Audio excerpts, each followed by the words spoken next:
Cold Creek, where silence once ruled, now screams echo through every street. A virus unlike anything humanity has ever seen has broken free, infecting minds, bodies, and reality itself. Tonight, you're about to witness the nightmare unfold, and trust me, you won't be able to look away. Every shadow could hide the next horror. Every whisper might be your last. Are you ready to face what lurks in the darkness? Then hold on tight, and remember, hit that subscribe button, because the story isn't over yet, and you won't want to miss what comes next. The town of Cold Creek had always been quiet, tucked between the Appalachians and endless pine forests. It was the kind of place where everyone knew everyone's business, and nothing ever happened. Until the night of the first cough. It started on a Thursday. Sarah Miller, a nurse at Cold Creek Clinic, was finishing her late shift when a man staggered in, clutching his chest. His skin was pale, almost gray, and his breath came out in short, shallow gasps. I can't stop shaking," he muttered, before collapsing onto the tile floor. Sarah knelt beside him, her heart pounding. His eyes were bloodshot, and a thin line of crimson leaked from the corner of his mouth. She grabbed gloves, called for help, but before she could do anything more, the man let out a long, wet cough, and blood sprayed across the white linoleum.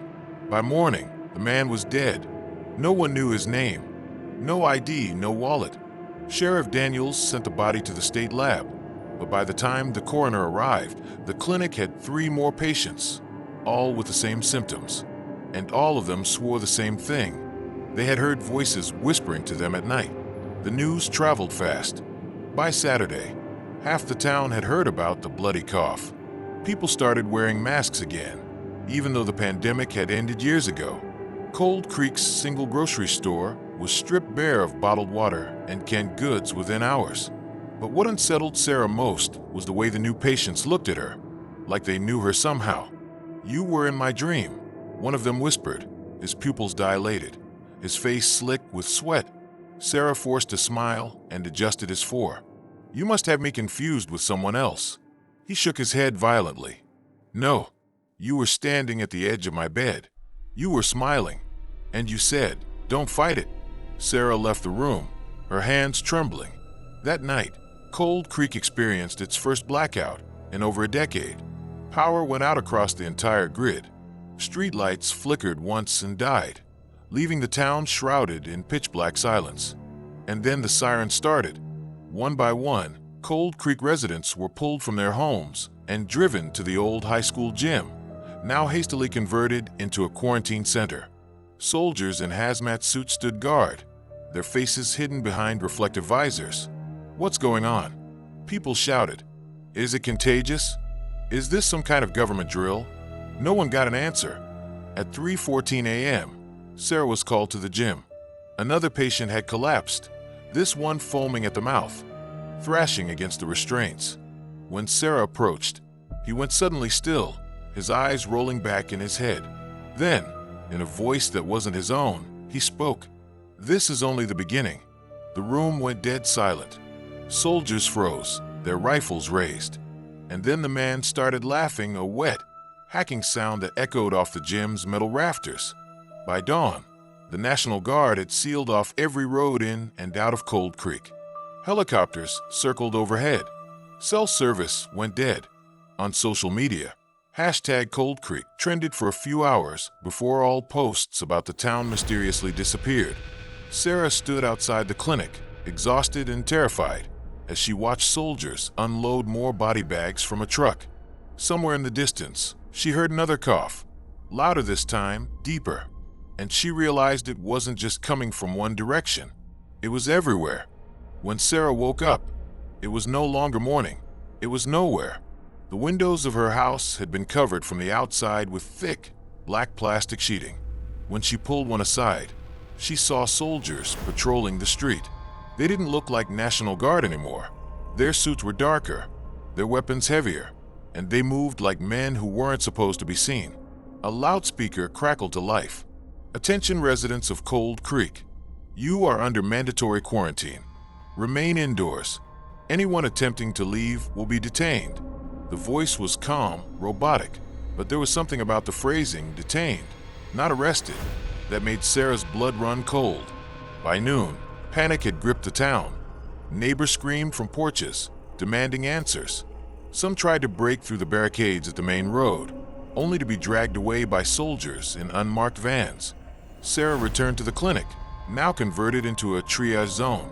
Rows of cots filled the waiting room, each occupied by someone shivering and coughing. Their skin had turned a strange, ashen color, and thin black veins had begun to creep across their faces like spiderwebs.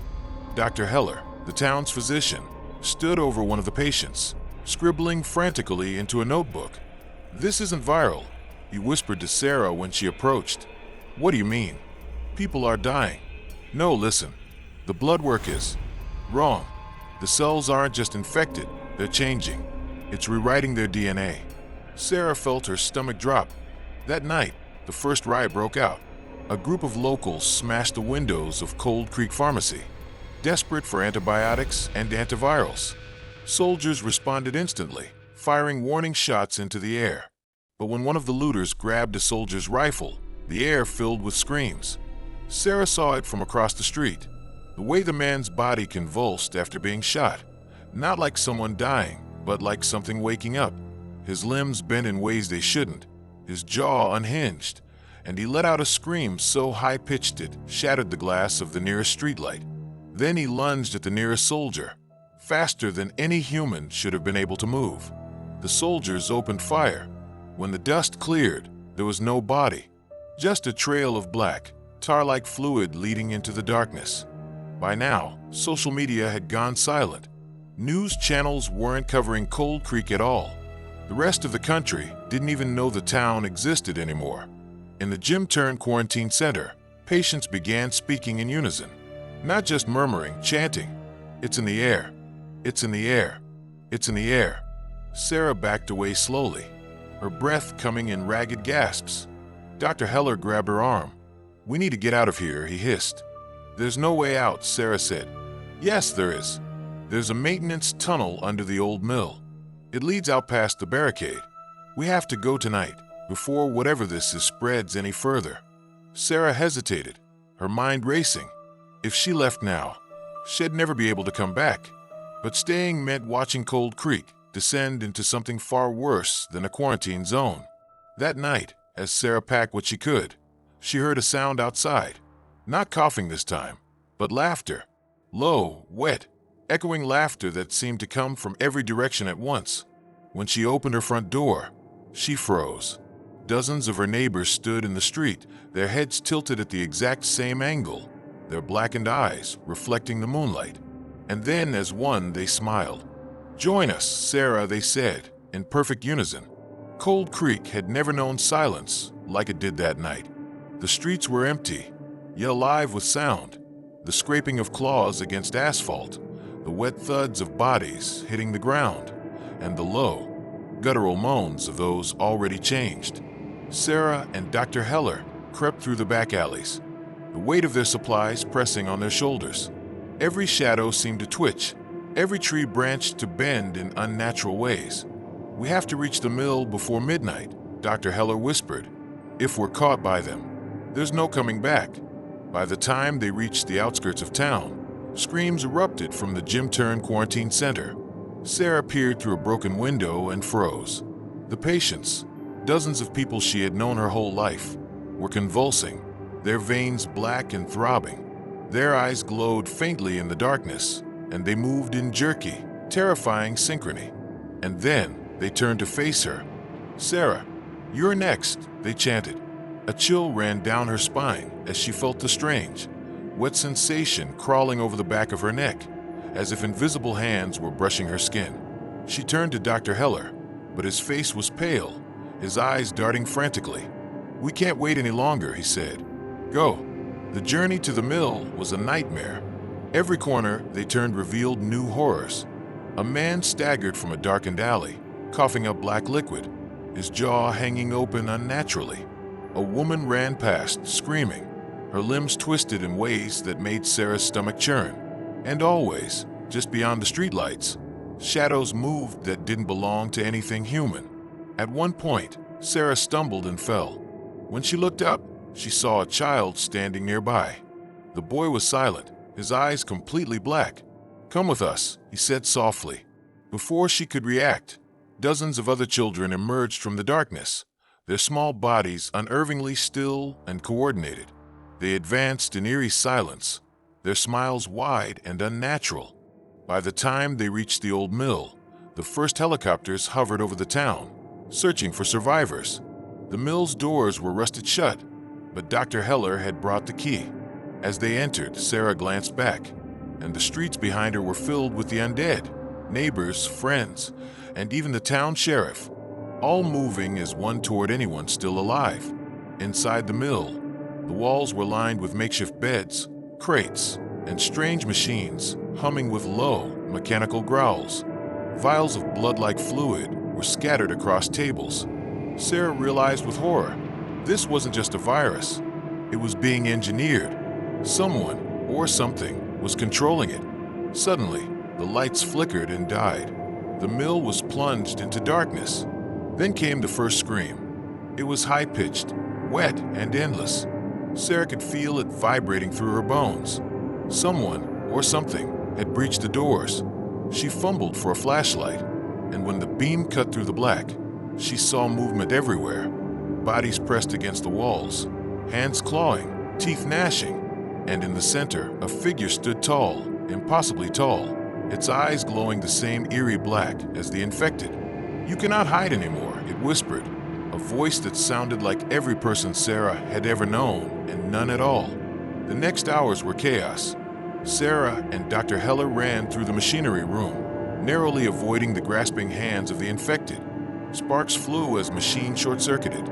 They barricaded themselves inside a small storage room, panting, shaking, listening as the infected moaned and scratched just outside.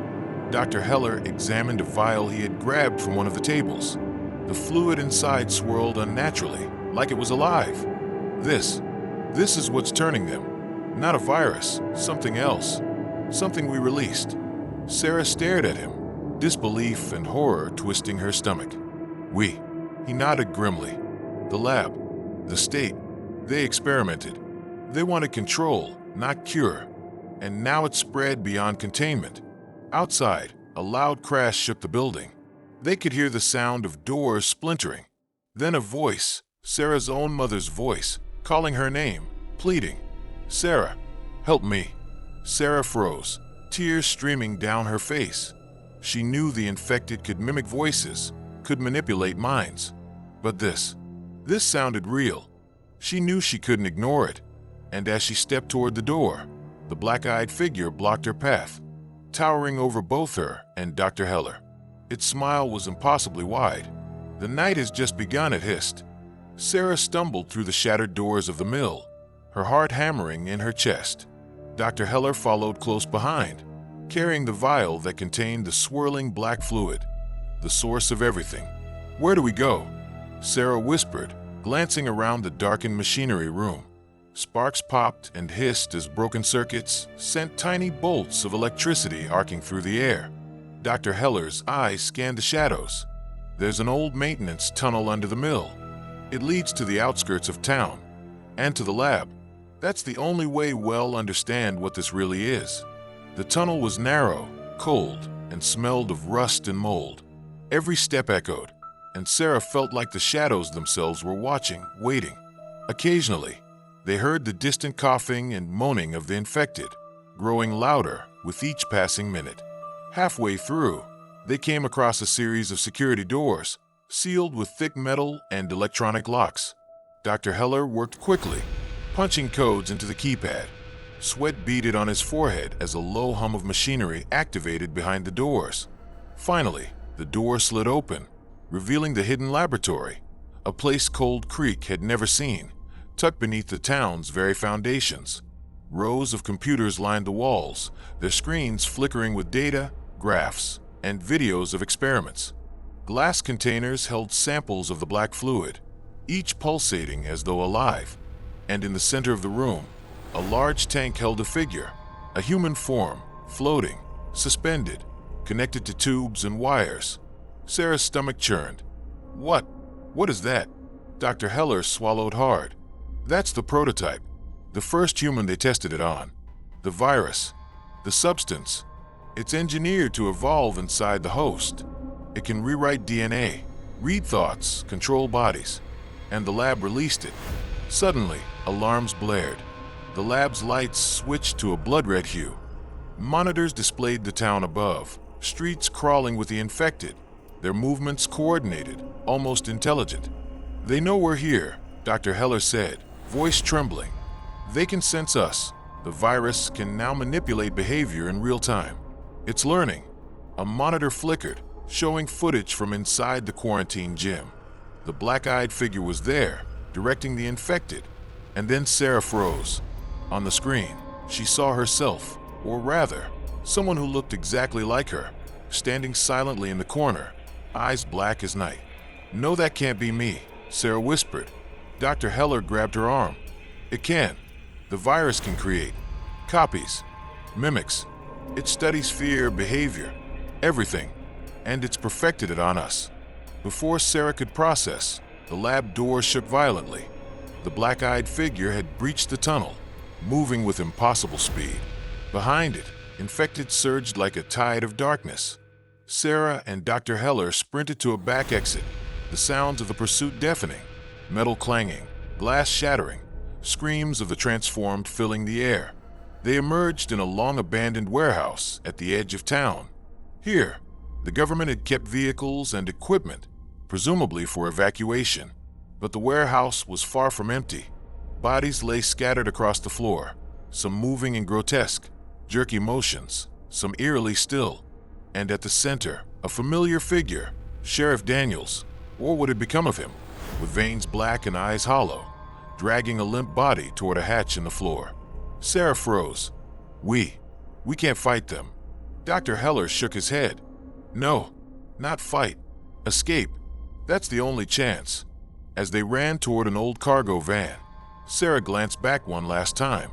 The black-eyed figure had stopped at the edge of the warehouse, tilting its head, observing. And then, in a voice that was both hers and not hers, it whispered, "You cannot leave. Not yet. Not until we are ready." Sarah shivered, knowing that the real horror wasn't just the infected. It was the intelligence behind it, the lab, and whatever force had unleashed it. Inside the van, they sped off into the night, headlights cutting through the darkened streets. But the streets were no longer familiar.